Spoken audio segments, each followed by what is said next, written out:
Welcome to the Sourcing Industry Landscape Podcast, powered by SIG.org and hosted by Dawn Tiura. Well, welcome back to the podcast series, everybody. I am so excited to spend some time today with Carlos Perico. And Carlos, I'd like to just welcome you to the podcast. Thank you, Dawn. It's a pleasure to be here. This has been a long time coming. We've been talking about doing this podcast for a couple months, so I'm really excited to jump into it. But folks, if you don't know Carlos, he is a senior director at ProcureAbility. He has 20 years of international experience in consulting, business process management, procurement, and supply chain. He has worked in high-tech manufacturing, CPG, which is consumer packaged goods, hospitality, retail, telecommunications, automotive, utilities, and social media companies.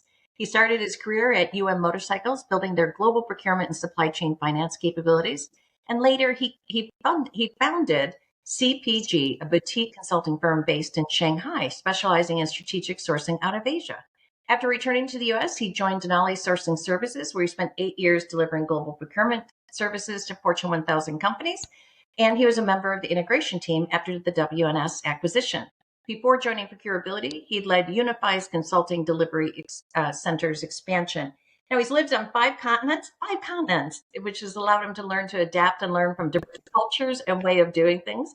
He's bilingual in Spanish and English and continues to hone his Mandarin skills. Oh, my goodness. Carlos holds a BA in International Economics and MS in Finance from Florida International, and his wife and 2 daughters, along with Carlos, live in the Seattle area. Wow, Carlos, what an intro. That is so Indeed. Thank you, Dawn. Wow, I'm even more excited to spend time with you. But first, Carlos, we're going to take a quick break for a word from our sponsor. Sourcing Industry Group, or SIG, is the premier global sourcing association and is widely known as a forum for providing thought leadership, networking, and training opportunities. SIG is unique as it provides these opportunities to a blend of executives and practitioners in sourcing, procurement, risk, and outsourcing, as well as the service providers and advisors who serve them. SIG provides you with unrivaled networking opportunities with its global events program. These include summits, signature events, CPO and executive virtual series, and webinars. Another one of SIG's core elements is that of thought leadership. Our members are at the forefront of the industry and are driving innovation in all aspects of sourcing, procurement, and third-party risk. This intel is available across all of SIG's offerings. Another central element of SIG is training. SIG is the parent organization for SIG University and offers one-of-a-kind certification and training programs for professionals seeking deep expertise in sourcing, governance, risk, intelligent automation, and more for themselves and for their teams. You can learn more about all of these offerings on the SIG website or by reaching out to one of our representatives. So make sure to take advantage of all that SIG has to offer for both members and non-members alike, because there really is something for everyone. Well, welcome back, everybody. I am excited to spend some time with Carlos. And so you have got such a great background and a diverse background and a lot going on, but I want to talk to you about managed services. So can you describe what is managed services and more specifically, what are managed procurement services? Yeah, definitely. I think I've spent quite a bit of my career doing that. So happy to introduce. I think for most people that are not familiar with the term, I think we need a little history trip and go back to the maybe middle 80s. If you remember, the economies are going through a lot of what at that time was very new, the idea of outsourcing business processes. And everything really started with IT and the evolution of our today applications and so on. Everyone started requiring a lot of support and companies didn't have it in-house. So this whole phenomena of outsourcing processes has started. And fast forward to now, you have the idea of taking a process and assigning it to a third party. It's very famous to do it offshore, but it could be inshore or nearshore. And it has grown outside of IT into accounting or financial services, HR services, and of course, procurement services, right? So the idea of managed services is, in generic terms, to identify a business process that you feel you're better off assigning it to an expert, if you will, right? The same way that at an individual level, I think we all hire our accountants to do our taxes. It's the same idea, but then hiring a firm or a company that can do it for you with that expertise, right? And what I've done in the past is specifically for procurement services. And so if I'm talking to a business leader, a CPO or a CCO, and they're considering managed services, what is the value proposition? Are we only talking about outsourcing the very technical procurement, or what are we talking about? No, we're not. I'm happy you touched that point, because there is usually that's what everyone goes to. Oh, I'm going to take my low value tactical positions and I'm going to assign it to someone else, and maybe I can bring cost savings through that. And definitely that's part of the strategy. And it maybe started that way, specifically in procurement or finance or accounting when you think about AP and AR. But it has evolved to a point of a lot more, medium strategy levels up to a strategic high value role. And so in some cases, when you look at your organization as a CPO or a chief supply chain leader or even a CFO, you need to be honest with yourself and say, what am I good at? And if I have really good people doing strategy and value added in procurement, then you're okay outsourcing or going through managed services for that middle to low tactical. But in many cases, the clients I have worked with are in the opposite situation, where they have really good people in the purchasing side, maybe in the contracting side, but they're needing the more experience, the more strategic. And so the idea of managed services at that point is to identify what is it that you're looking for, what is it that you really need, and then being able to kind of scalpel out and then assign it to a third party that can help you with that piece. It could be piecemeal, if you will, or maybe you're a new company that wants to focus on just do what you do best, do your marketing, do your sales, do your operations, and you may want to use a managed services for your whole end-to-end procurement services, right? So it's really identifying what you're looking for, what you need. But I would say if I'm talking to one of them, you have to start being honest. And where are you? What is your maturity of your organization? What are you in need of? So so let's follow up a little on that then, because if I can actually outsource my end-to-end procurement, which would mean my strategic sourcing, my tactical, my tail spend, I mean, all of it, how do we create those relationships within how does the managed service provider create the relationships within my company if I'm outsourcing to someone else? It's really not different from how you would if you had your own team, right? So think about if you were to outsource the whole end-to-end organization as you described, you're going to need very strategic team members as part of that team that are leading, let's say, the categories that you're doing the spend. And those leaders are going to be the bridge, the face of your organization with the business. So they're going to interact with your engineers or in your sales practice or your operation in order to bridge that and understand what are those business objectives that the organization has as a whole, and how can procurement and or supply chain support them?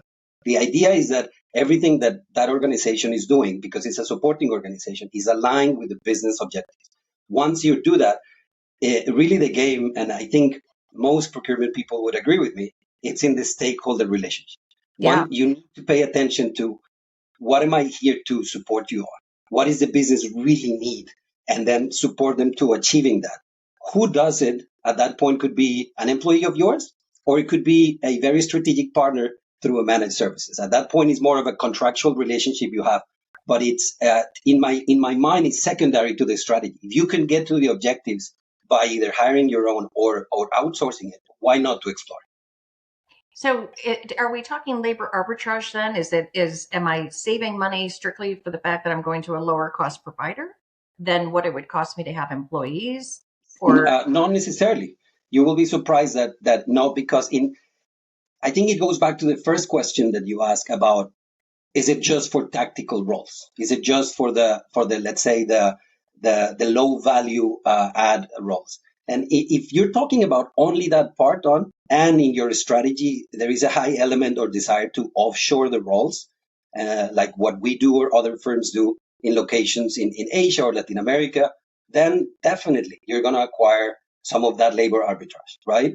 But when you're thinking of a more comprehensive, a little bit more complex strategy, the value add comes not just from the savings that those roles could give you, but the overall efficiencies and knowledges that you will acquire through the partner, right? Remember that in the example I said, you want to give the taxes to your accountant, you don't do it only because the 5 hours it will take you to do it, or maybe in my case, 3 days to do it. You do it also for the knowledge that they bring, right? And the tools that they bring. So with a managed services provider, you're going to be acquiring all their knowledge as experts both in the knowledge of your category as well on how to execute that process. So you have to keep in mind and bake in your strategy upcoming efficiencies that you're going to get. Things like lower cycle times in your execution of the process, or better service to the business, or SLAs that could help you govern it, right? So it's not just the savings in terms of dollars, but we need to start incorporating efficiency through the process, because it's really at the core of the operation of the procurement process.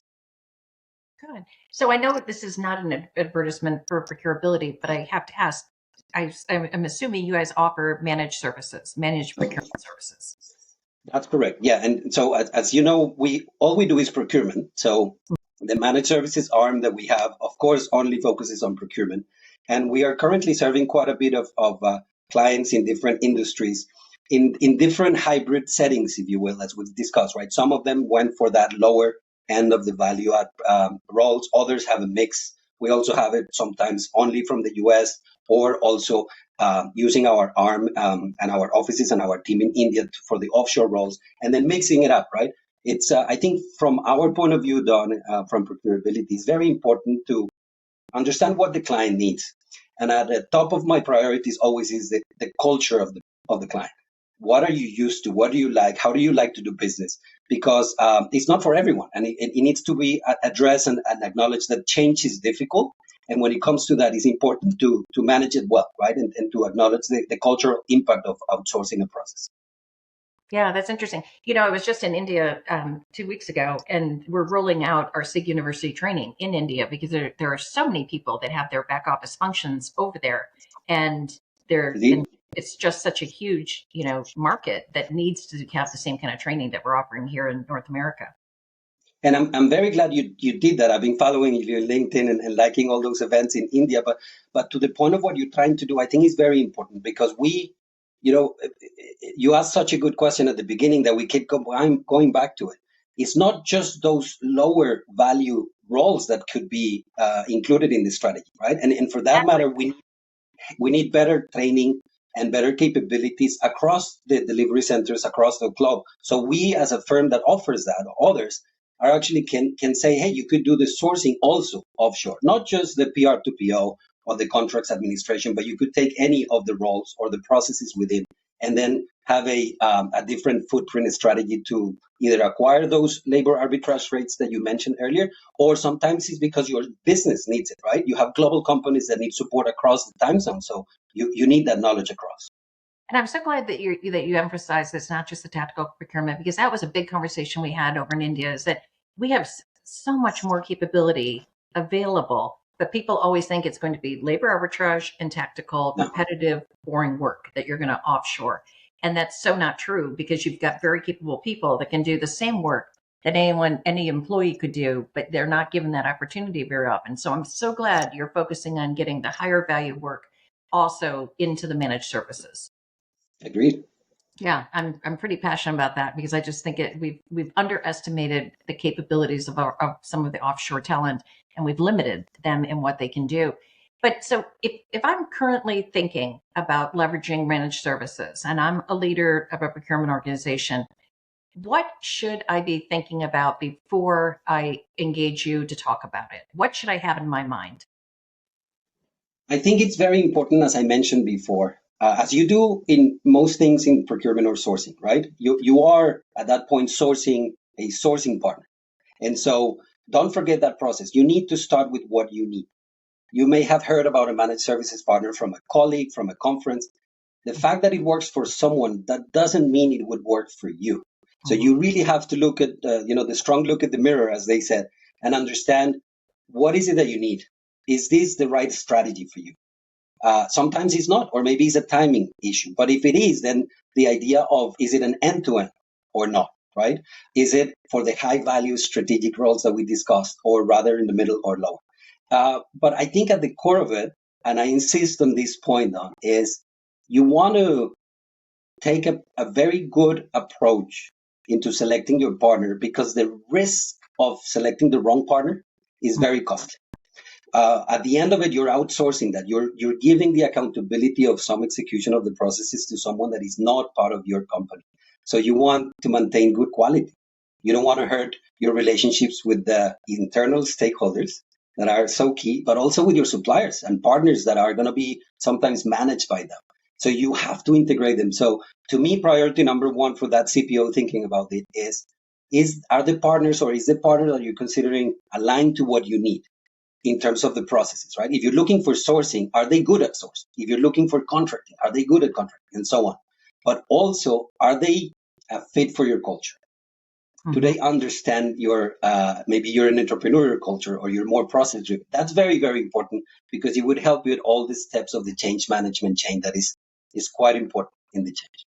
Okay, so if I'm looking for a potential partner, your recommendations are they have to have the talents and the skills, expertise in the areas that are important to me, industry and category alignment, direct, indirect spend. They have Correct. to align your process needs to their process expertise. You have to think about your technology stack. And do you guys use technology in your managed services? What we do, the difference is we are not bringing it in the package. So speaking specifically for procurability, what we do is we need to understand what you use, what is your technology stack, and then optimize that. We don't want to force some technology into you. Also, we don't want to bring additional cost and a whole change in IT implementation. Whatever you have is what we will use. But for the most part, Don, you will see that once we're inside, we're always very, very often we're part of that committee challenging the maybe you want to optimize your technology or we know other things that you want to explore in terms of that, but it's not through us, right? It's just as experts, we want to bring you the outside positive in for your consideration. So you use my technology. So if I'm Yes. Coupa or Reba, Jagger, etc., you use my technology. We will, or we will also if you don't have. Believe it or not, there's some clients that are in a situation where they're still sending emails and Excel files, unfortunately. And we need to get at that level, right? And we need to partner where you are and then help you elevate. Otherwise, we're not going to have a good chemistry on the relationship. You know, I absolutely agree. So, all right. So let's say I've made the decision I want to engage a provider. What should be in our agreement? Well, as any due diligence, you need to start understanding on what are they offering you. So back to the technology stack is really important, right?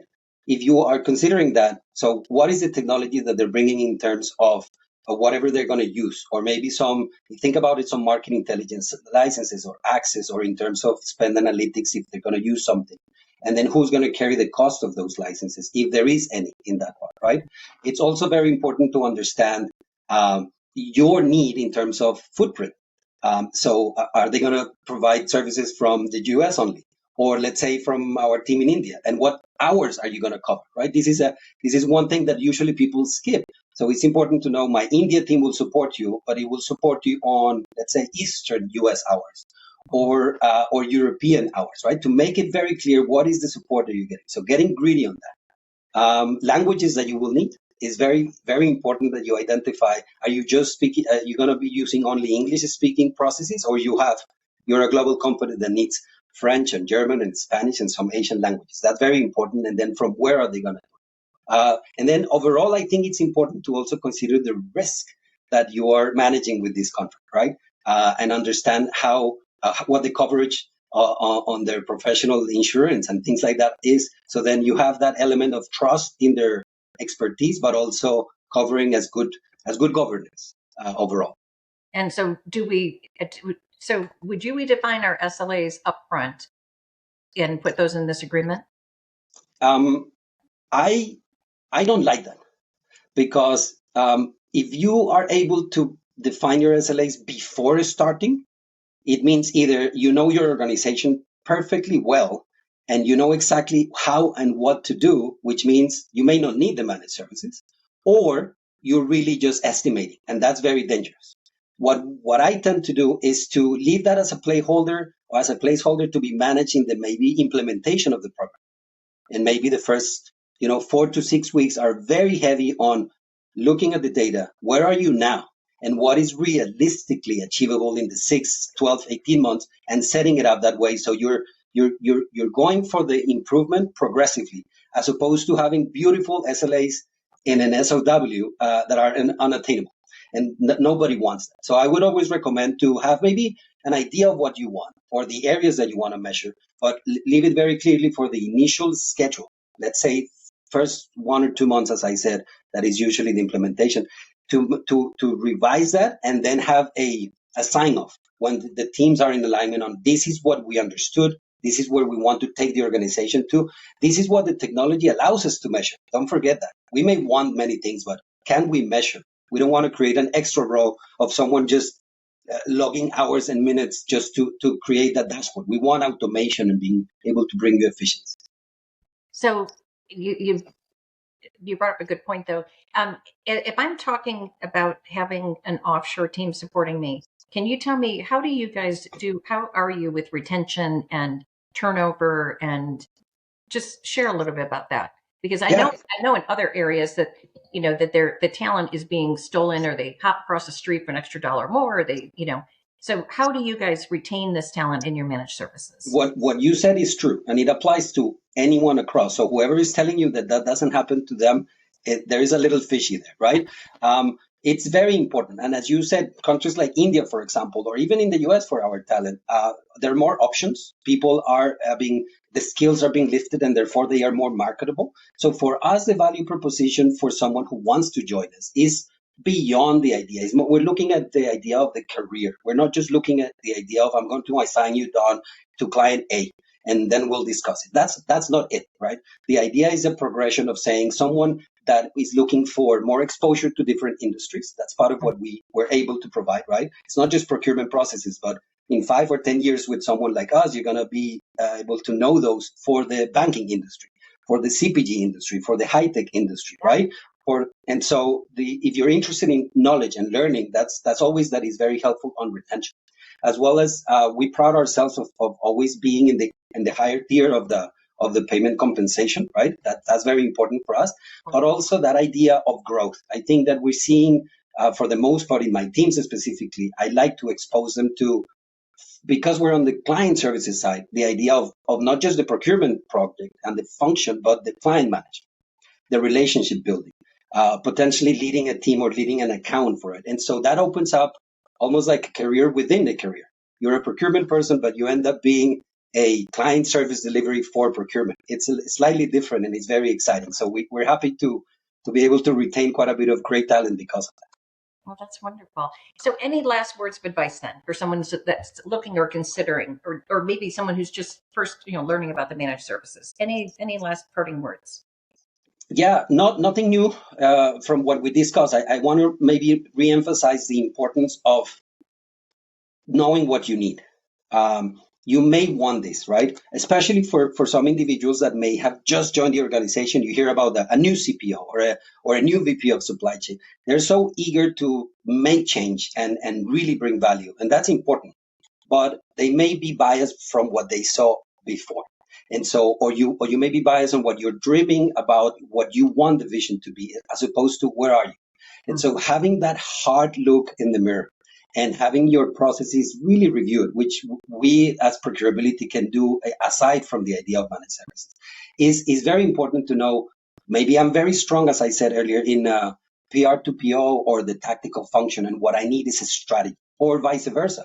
I'm very good. I have the knowledge. My categories are very unique, but I don't have the time. I don't want my guys to be doing the contract drafting, the negotiation at the end, the PR to PO. Maybe I'm better off doing that. Either one is good.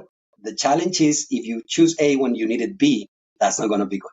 You want to look at it and understand this is what I need. And then when you look for your partner, be as transparent as possible so you can evaluate them based on what you need. I think that's the main takeaway that I'd like anyone to take from today is start looking inside of what is it that you need and what are those additional support or capabilities that you need in order to get to your business objectives.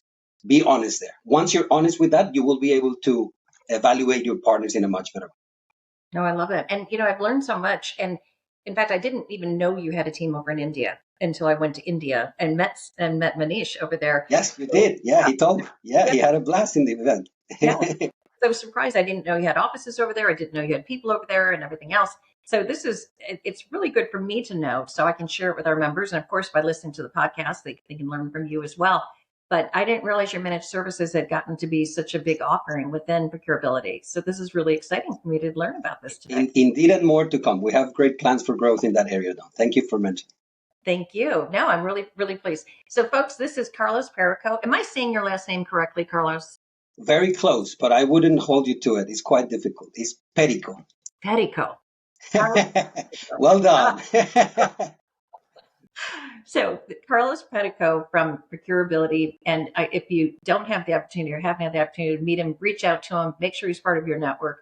And if you have any more questions about managed services, he is the guy to reach out to. So, Carlos, thank you for your time today. I'm so glad that we got to spend a few minutes together. Always good to see you, Don. And thank you for hosting me. This is great to participate. Thank you.